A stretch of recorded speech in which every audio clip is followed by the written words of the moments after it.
Hello. Okay, so today I'm coming on here with a very popular topic and a very detrimental topic too, narcissism. And being in a relationship with a narcissistic person, or having a narcissistic parent, or having a really close friend that you would consider to be a narcissist. Now, we use this word a lot, and so definitely do your research and evaluate that person and really decide. Quite frankly, if you're calling somebody a narcissist, you probably have a list of reasons as to why. But of course, this isn't something that we just want to throw around and we just want to call everybody a narcissist or somebody who doesn't think the same way we think, or maybe we'll come back and combat our own thoughts and opinions on a subject matter that's important to us. It does not make the other person a narcissist. In fact, it just actually gives you an opportunity to open up and look at things from a different point of view. So, if you have gone through a relationship with someone who you feel is a narcissist and has not given you the love, the attention, the compassion, or commitment that you have given to them, and time after time after time, they continue to hurt you. And then they would come back and maybe love bomb you, or they would say the things that you needed to hear to feel okay in that moment. And this is where it gets really confusing, is when you have someone whose actions don't match their words and you want to believe what they have to say because you've seen sides of them that attracted you to this person, whether it is a friend or a romantic relationship, or of course even a parent or a caregiver. There is a level of this person that you have seen that you are willing to give them the benefit of the doubt and hope that this is just like a moment for them and they're going to snap back out of it and they're going to apologize and they're going to do the right thing and they're not going to make this mistake again. Now, my heart goes out to anybody who has been intertwined with somebody that you feel or is categorized as narcissistic. I personally know that I have allowed people into my life and into my circle and even romantic partners in the past who had levels of narcissism. And each time I was sent into this dark night of the soul to learn something about myself. So there's a lot going on in these narcissistic videos where you can't or you shouldn't blame yourself. And so I'm about to say something that is not maybe accepted when it comes to dealing with narcissistic people. And that is, fool me once, shame on me, shame on you, fool me twice, shame on me. And we are brought these people into our lives because we have attracted them. More so, they have attracted us because their energy field is filled with very, very specific things that make their energy more powerful. And one of them is the fact that most narcissists want power. They want, superiority. They want to be correct all the time. They want people to grapple at their feet and tell them how amazing and wonderful they are. Now, that's just one aspect of a narcissist and narcissistic tendencies. But when we look at the energy fields, somebody who is power hungry, somebody who wants another person to control, and you think about the level of energy that person would be putting out. So let's say like you get a gift that makes you really happy and you're like, yay, like I'm so excited, I love this. Well, now take that same level of emotion and apply that to someone who has narcissistic tendencies and they're looking for someone to control all the time. their level of obsession in finding these specific types of people is at a really high rate. So when you are around somebody and your energy fields connect, and you have attracted a person that you think is great, only to fast forward a few months, a few years, or whatever later to be like, what in the heck happened? Um, it is because narcissists attract people who are more empathetic. So I made a list, and the first thing on my list is that a narcissist will lack empathy. And so their energetic field is looking and directly trying to connect with somebody who has empathy. They're self centered. And so their energy field is looking to connect with somebody who is selfless. They are manipulative. So their energy field with the power and the control is looking for someone who is honest and trustworthy.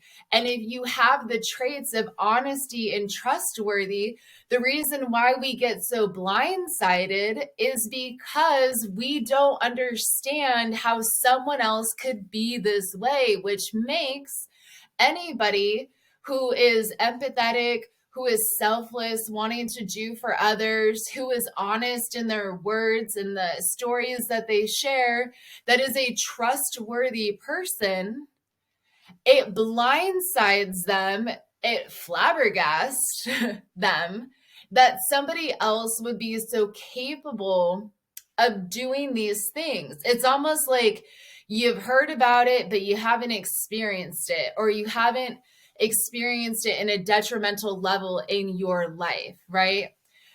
And so they're looking like their energy field, whether they are conscious of it or not, because what happens is when somebody who lacks empathy, who is self-centered and who is manipulative needs to attract somebody, they are looking for their perfect prey, which is somebody who is empathetic, selfless, honest, trustworthy, because you make them feel safe. You make them feel comfortable because they are the ones who are not honest. They are the ones who are not trustworthy. They are the ones who are manipulative. They're the ones who are self-centered. They're the ones who lack empathy. So they naturally understand the destruction that a person can cause. And so because they know what they're capable of, whether they want to admit it or not, right? So that saying, it takes one to know one. And you can really see how other people perceive the world when they have these characteristic traits. And so, like I was saying, if you carry any of those characteristics of being honest, trustworthy, empathetic, and selfless, you become the perfect prey for them. And they may not even recognize that, right? At first, but you make them feel safe. You make them feel comfortable. You don't question too many of the stories that they tell because you believe that they're coming from an honest place. You don't drive down into the details. Whereas if a narcissist crosses the paths of a person with a really strong exterior and someone who is constantly paying attention to details and drilling in questions and asking, well, what about this and what about that, and how did this happen, I thought you said that so and just constantly calling them out on everything, that doesn't make them feel safe because they know that they're bound and determined to slip up, and this person is most likely going to catch them at some point. And so they tend to keep their distance from people who have those stronger personalities. Now, this is not always, but that is what they tend to do. And then they bring in people with all these really good, sweet, loving characteristics into their space to help them to feel comfortable. Now, narcissistics are also very demanding. So if you've attracted a narcissist, then you might be a really giving person. You might be someone who's willing to put your needs to the side so that way you can help them with whatever. or you want to make them feel better. So you want to give them the space to sit there and talk about their problems and be empathetic and be compassionate and listen to them. Or maybe you're willing to give up something that you want because you see that this person you love and you care about also want something, and for whatever reason these two things can't both happen, so you let go of what it is you want, and now you're feeding their control issues. All you're thinking is, I'm just wanting to be nice, like I love this person, I care about them, I want to see them be happy. And they're like, power and control, I demand this, I am self-centered, and I want you to think of me as the center of your life also.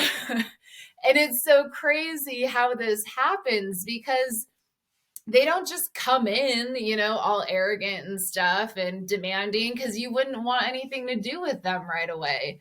And so they learn how to play the field, and they learn how to play on other people's emotions, and they often are watching other people to see how they are, see how they react to certain situations. They're constantly evaluating. For people who are so out of touch with their emotions, they often spend time observing other people's emotions and reactions and responses to every type of scenario you could think of in life, because people want to be liked, people want to be loved, people want to be cared about.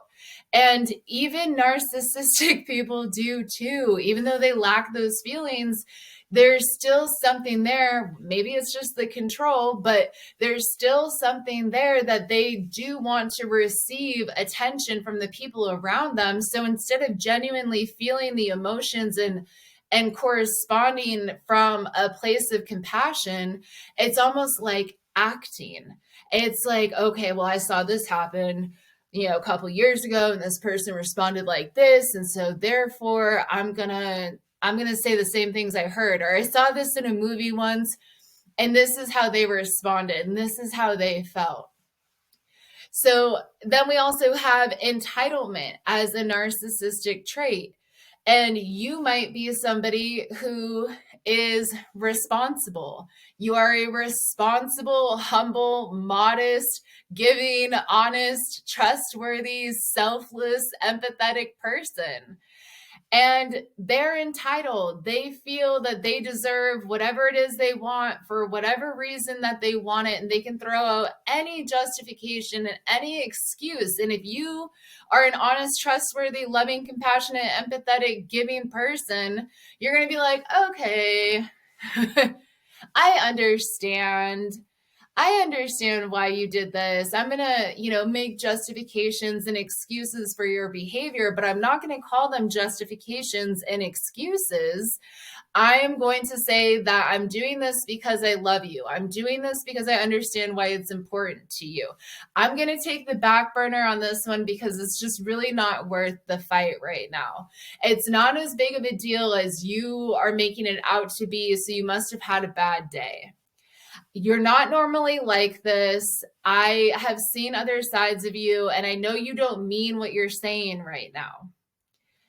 But we don't sit there and consciously say, I'm going to make justifications and excuses for this person's behavior, which is exactly what's happening, right? So a person who is a narcissist is obsessed with power and success. And if you are all of those things that I just mentioned on the positive side, or the loving side, the compassionate side, honest and trustworthy and humble and modest and responsible and selfless and empathetic, and you're all of those things, then yeah, you probably don't have too much desire to be a dominant person in a lot of areas. There's probably some areas that you're like, this is how I feel, this is what I think, this is my opinion on this matter. But for the most part, you're probably pretty easygoing, and you don't wish that you could have control over every single situation. So what we've covered so far is how the narcissist finds their people that they are going to, I'm literally just going to call them prey, how the narcissist attracts their prey. So that is their energy field. And in order for their characteristics to light up, in order for them to feel the power, to feel the entitlement, to feel the control, to feel the superiority, to be able to manipulate a situation to get the things that they want, they need their prey, their person, to also allow these things. And so that ignites their energy field and it makes them feel all these wonderful things. Now, how did you or your friend or whoever get also sucked right back in on that attraction side? If you're empathetic, selfless, honest, trustworthy, giving, humble, modest, responsible, lacking the desire for control and power, there's probably aspects of all of those narcissistic traits that you desire to have yourself, and not in a bad way, but in a way that makes you feel safe.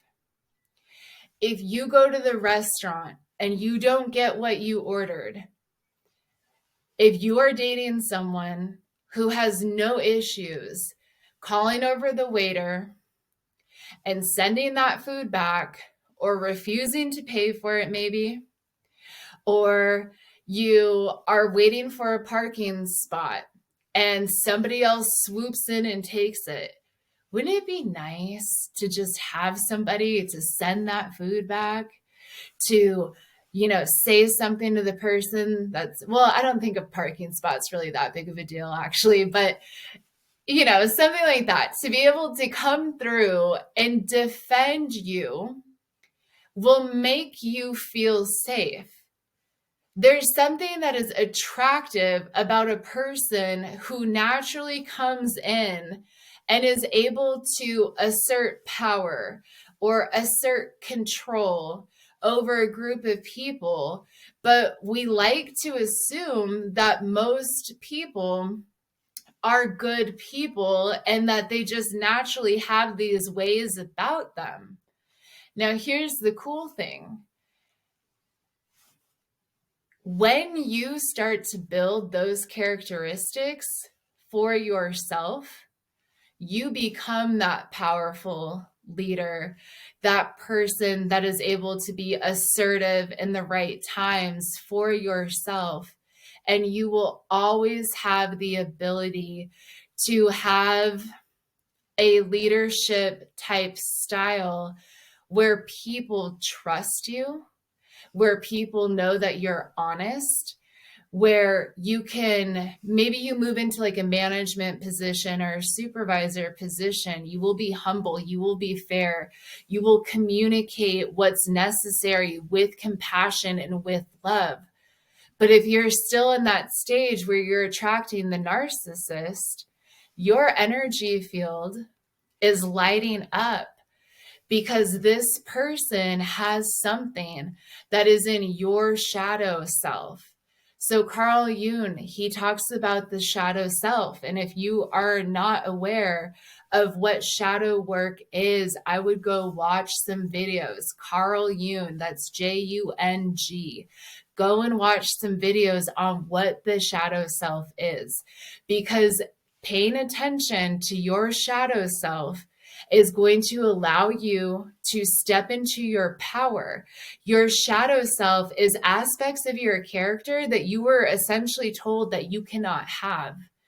So if you're attracting narcissistic people, you were probably told that you can't step forward.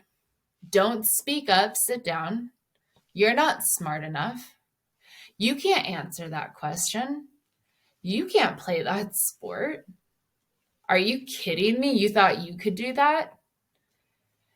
There's a dialogue that's associated with a person not being able to do certain things. Maybe your household just didn't allow it. Maybe you didn't discuss things when problems had risen. You just swept them under the rug and you kept going, so you didn't learn how to communicate properly. Maybe you were told that you're not good enough and therefore you feel like you can never step into a position of power. Maybe you were told that you're not smart enough. And so now you feel like you're inadequate anytime you're around a group of people. And don't you just wish that you could raise your hand and say something, but something stops you? So when we look at that, fool me once, shame on you. Fool me twice, shame on me. You are responsible for understanding how you ended up in this relationship in the first place. Why? Ask yourself, why did I love being around this person so much? What did they provide for me that I could not provide for myself? What did this person do that made me feel safe? Because they were a double-edged sword. Every time they did something to make me feel safe, they'd turn around and put me in this gaslighting position. And then I would be in my head thinking everything's all my fault. And I think it is all my fault. No. You do not take responsibility for their behavior. You take responsibility for your behavior. Why did you allow it? What was the tape that you were playing through over and over and over again that kept you stuck in that position? Because until we figure out why we felt safe around that person, what attracted us to them in the first place, was it the way that they walked in and everyone, looked? Was it the way they asserted themselves? Was it the way that they talked at the podium? What was it that initially attracted you? And this is the best way for you to keep yourself, for you to change your energy field. And ultimately, you're going to keep yourself safe. So if you've been through a narcissistic relationship, then you have a whole list, I bet, of things that are wrong with this person. So now go back and write all the things that were right with this person, because those are the reasons that you chose to stay. Those are the reasons that you wanted to continue to immerse yourself into this relationship with somebody when it was like walking around on eggshells. And then look at your behavior with that person. What aspects of your character did this person bring out of you? Because that all needs to come out, but you're responsible for bringing it out in yourself. Now, when we go through narcissistic relationships, we end up in that dark night of the soul, crying, overeating, undereating, not sleeping, feeling anxious, having this pit in our stomach, puking, whatever the case may be, feeling sick, feeling like you're never going to feel okay ever again. Not talking to that person for 24 hours feels like the end of the world. And it's not, but those feelings are so real. And it's all like when you're in that dark night of the soul and you haven't talked to them and you're like obsessing over them. Well, guess what? They're obsessing over you too, which means they're sending all this energy your way because you were the one that they were able to control the most. Because you were the one that made the excuses for their behavior and allowed them to have everything that they wanted and gave them their power and their control that they desire. That's why they magnetize to you. And so when you're going through this dark night of the soul and you're feeling sick to your stomach and life can't possibly go on, and this person was supposed to be the one, or that was my best friend, or how could a parent do this to me, or a caregiver do this to me? How could this happen? It didn't happen to you, it happened for you. So you can learn about yourself. so you can learn how to read between the lines of energy that is happening around you. So you can catch those flags sooner because you have places that you are going to go in this lifetime, and you need to ask the proper questions, and you need to understand that people do have hidden agendas, and not all people are bad people, but you got to keep some people at a distance so you can do a little bit more of an investigation on what this person is truly like, because you never know who they're going to become a few months down the road. And we live in this fast-paced world where everything just takes off, and like we can text and we can, message each other, and we can call each other, and we can FaceTime, and we can, tweet, or, whatever. And we can do all this stuff, and relationships build so quickly and so powerfully and so rushed, really, that it's like, can you believe that once upon a time, people were waiting for a man on a horse to bring them a letter that was written like 3 weeks ago, and there's no actual like real addresses? It's just like this town, a brown hut, like there's a porch out front, and then hope that that piece of mail and this man on the horse comes, and you've been waiting on the porch for like 3 weeks. It's so insane. It's so insane to think of where we are now compared to where we were just a few hundred years ago.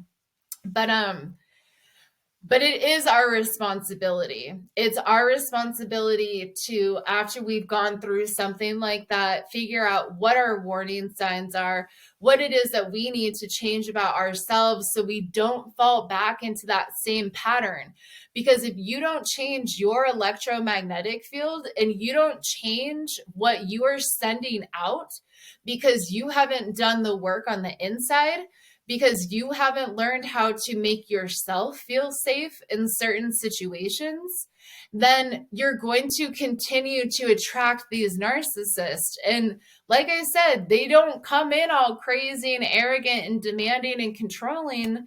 No, and that's why they say, and I've said this so many times, the devil wears Prada. Like, we don't understand what these people are capable of doing, but what we can understand is what we are capable of doing. And we are capable of doing work on ourselves so that way we don't attract those people. And it doesn't mean that they're not going to be around, but when we do the work on ourselves, we can see them from a mile away, like, whew, get out of here. We're not doing this today.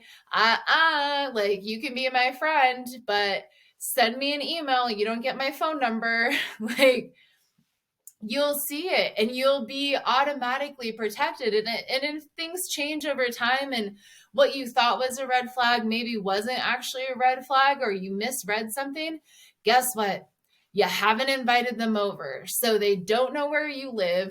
And now you can give them your phone number. And that is so much better than going and meeting someone and not seeing those characteristics in them and being like, oh, they'll be safe to bring over to my house. And then you bring them over to your house.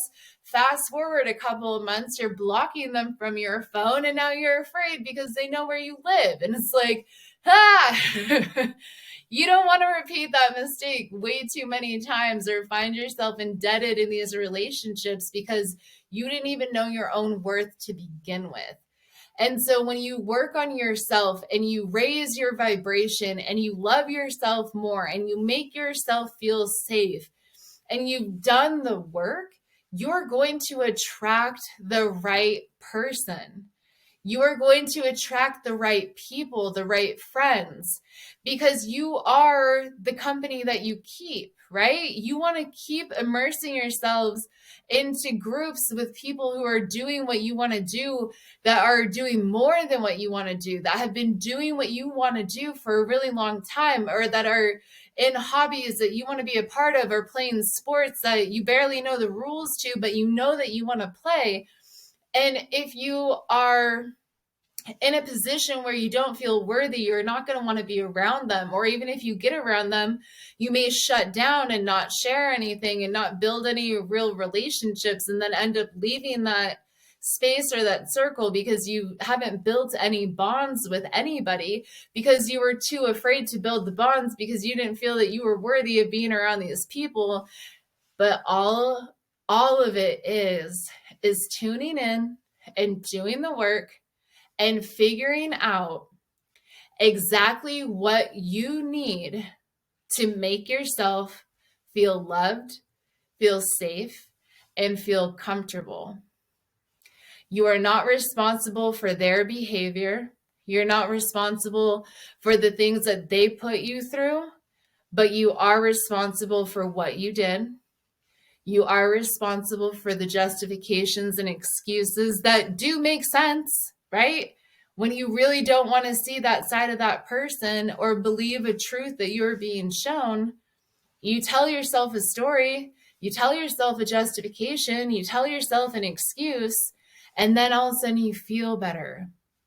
But I'll tell you what, if you find yourself in a relationship where you feel better when you guys are okay and you can't have an argument or a disagreement where you don't end up feeling sick to your stomach, not able to do your job because you are dwelling on what this other person might be thinking, what they might be doing, if they're still going to be mad and you don't feel safe and your whole, week is a hot mess because of your relationship, that might not be the best relationship for you.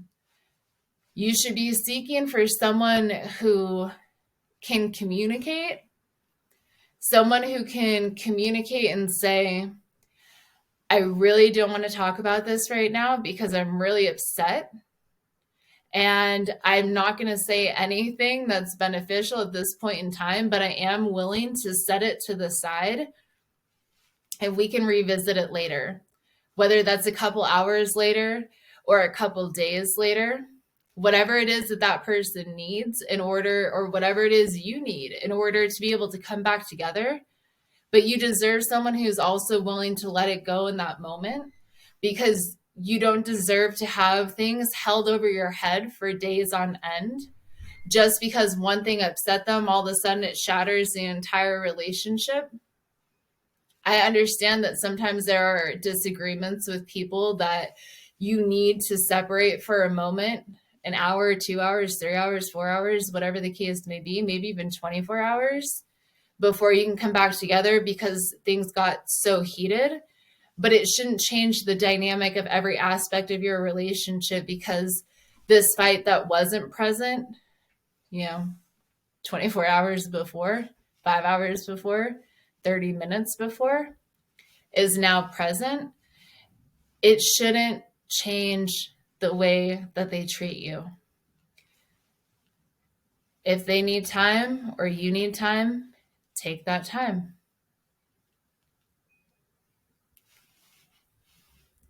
It doesn't mean that you treat the other person or get treated like crap for however long it takes for you to come back together, have a conversation. That's unnecessary. They shouldn't stop doing things that they would normally do for you just because they're mad about something that happened. Of course, unless it's cheating, but you should probably go at that rate anyways. Oh man, that's for a whole nother video. But you are loved, you are worthy, and you are deserving of everything that you want in this lifetime. So allow these lessons and these relationships and these encounters to be just that, lessons. Let them be lessons for you to grow, for you to evolve, for you to be able to understand how you attracted this person and how they attracted you. Decide whether or not maybe you don't have enough boundaries in your life. Maybe you don't ask enough questions when you're being told stories, but you feel it inside. You feel like something's off, but you don't say anything. You can tell that this contradicted something that was said the other day, but you don't want to ask them about it because if you're wrong, then you'll feel stupid. You're loving, you're worthy, and you're deserving. And when you grasp parts of those characteristics that the narcissistic person or a person with narcissistic tendencies has, you are going to be the most powerful, loving, respected human being in whatever position it is that you are in. And you are going to become exactly who that narcissist wants people to think that they are. So go step into your power. I love you.